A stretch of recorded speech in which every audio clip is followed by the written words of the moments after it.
Hi, I'm Charmaine Eric Barrios, and in this presentation, I will be covering the food etiquette in South Korea. So, this is a brief history of South Korea. In 668 AD, the Joseon dynasty dominated the Korean peninsula after fighting amongst other kingdoms. The food that was eaten during this era has influenced present-day Korean meals, which I will be expanding on in the upcoming slides. Rice production increased during this time period due to the rising population and demand for rice. Then, in the 16th century, after surviving Japan's invasions, Korea ultimately decided to isolate itself from other countries and refused to trade with them. Breaking that period of peace, in 1910, Japan took control of Korea for 35 years, in which they were able to influence the food culture there. And they were able to do that by introducing foods such as noodles, pork cutlets, and more. By the end of World War II in 1945, Korea was no longer under Japan's control, and 3 years later, in 1948, South Korea gained independence and became the Republic of Korea. In regards to the geographical location of South Korea, it is a peninsula in East Asia and is surrounded by the Sea of Japan and the Yellow Sea. Due to where South Korea is situated, they eat a lot of seafood and capture all kinds of fish from the Sea of Japan and the Yellow Sea.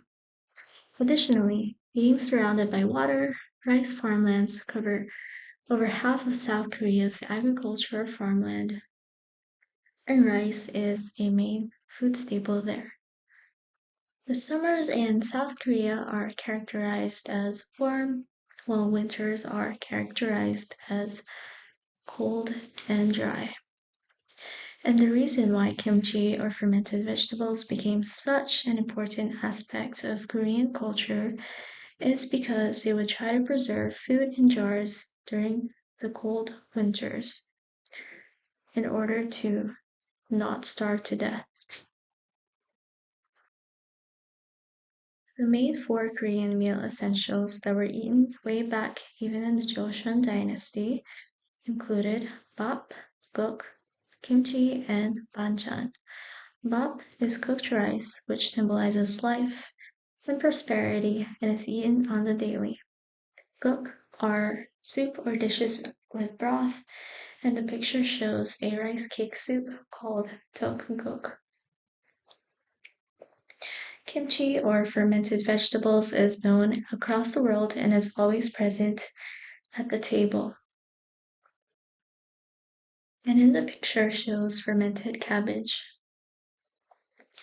Lastly, banchan or small side dishes are brought out, which is meant to be shared for everyone. And a fun fact is, when eating at Korean restaurants, banchans can be refilled. So banchans originated from Buddhist customs of not eating meat, so they're usually vegetables. In the picture, it shows kongnammil, which is seasoned soybean sprouts, and oi muchim, which is spicy cucumber salad. However, there are way more banchans that are available for eating. An individual's eating space should be kept neat and in order, which means that the utensils and bowls are in the proper position. For instance, chopsticks and spoons should be placed on a napkin on the right side of the individual, and the spoon should be to the left of the chopsticks. It is important to set the utensils in their correct place after eating. As for the rice bowl and soup, the rice bowl should be to your left and the soup on the right. The soup should be closer to you because it should be the very first thing you try when you eat. Koreans use the phrase "잘 먹겠습니다," which translates to "I will eat well." It is said before every meal altogether to show appreciation for the person who prepared the food, as well as showing others that it's nice to be sharing a meal with them. Social ranking is a determinant for where and when people can sit at the table. High-ranked individuals sit first and should sit furthest from the door, while lower-ranked individuals sit last and closer to the door. The diagram on the right illustrates who is considered lower status and higher status. Children, students, and citizens are deemed as lower status, while grandparents, teachers, and public officials are deemed as higher status. At the dining table, regardless of whether it's at home or at the restaurant, elders are the ones who eat first, and everyone else should wait until they take the very first bite as a sign of respect. Koreans aim to match everyone else's eating pace, so they finish at the same time. And a trick to stay the same speed is to watch the eldest person, because once the eldest person is done eating, everyone else should be done eating as well. You should try not to eat too fast because it may seem that you're rushing to get out of there as soon as possible. And it's also important to not eat too slow because it may seem like you don't like the food. Using two hands to pass bowls and dishes is always a must to show respect. It is also important to refill others' drinks when you notice that it's halfway empty or empty, and vice versa for others, because you should never pour yourself a drink. Using the correct utensils is expected, such as using the spoon for rice and soup, while using chopsticks for banchan and main dishes. Pick up only what you can eat, so you don't have a stack of food on your plate or something left when you're done eating.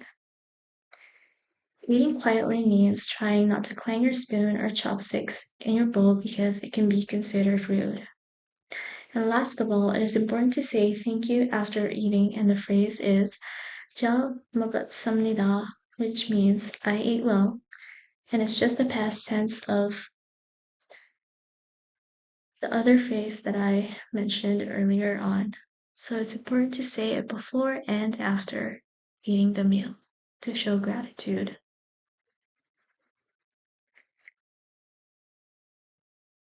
Some basic alcohol etiquette for South Koreans is that the youngest person pours the drink for the elders, and when the elders offer you a drink, it is polite to accept it and impolite to refuse it, even if you don't want it. Holding your glass with both hands is proper when being poured a drink.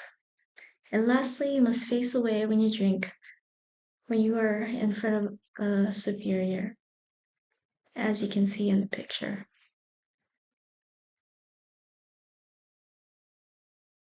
Some specific don'ts at the table include not sticking your chopsticks into your rice bowl because it looks like the funeral rite of burning incense.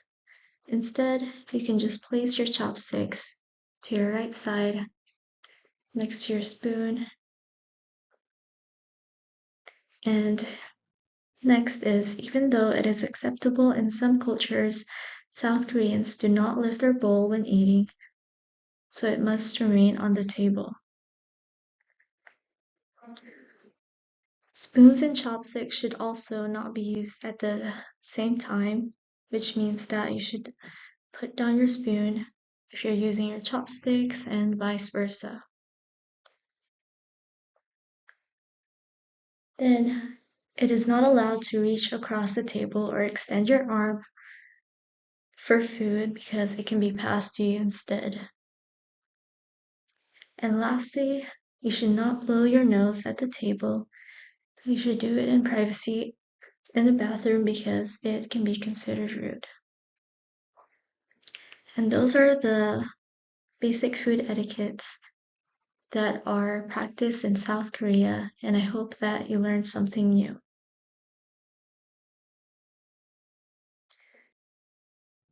Here are my references, and thank you very much for listening.